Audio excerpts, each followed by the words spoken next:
La nomina era nell'aria, è ufficiale, sarà Alberto Stefani, numero uno del Carroccio in Veneto, uno dei due nuovi vice segretari della Lega.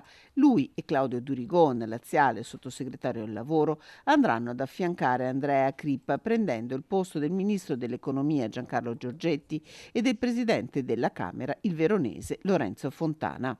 Tutto come previsto per il giovane deputato veneto, ex sindaco di Borgoricco e presidente della commissione parlamentare per l'attuazione del federalismo fiscale. Un'emozione grande, io cercherò ovviamente di offrire il mio massimo supporto al partito. Io sono in questo movimento dall'età di 15 anni e quindi non può che essere oggi una grande emozione per dare il proprio contributo a quello che è il movimento nel quale sono cresciuto. Moderato, ma da sempre a fianco del segretario Matteo Salvini, Alberto Stefani ha ricevuto un mandato di tipo organizzativo legato ai congressi regionali che restano da celebrare e al futuro congresso federale. Un approccio diciamo molto gestionale.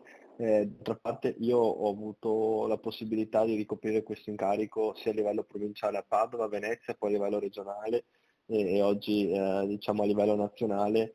Cercherò ovviamente di mettere al servizio del partito, nonostante la mia giovane età, le esperienze che ho avuto nella gestione del movimento. Un movimento da rilanciare partendo da quella che Stefani considera la sua forza, l'identità, che deve tornare al centro dell'azione della Lega, aggiunge. E guardando al Veneto, Stefani, da più parti candidato in pectore per la Lega come futuro presidente della regione, rilancia.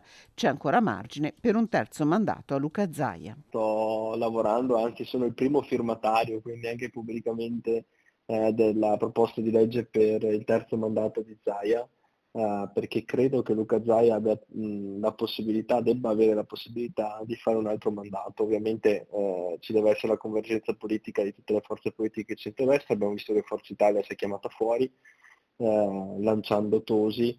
Noi abbiamo un'idea diversa, l'idea che la Regione Veneto debba restare a guida leghista per continuare il percorso di autonomia che abbiamo lanciato, per renderla effettiva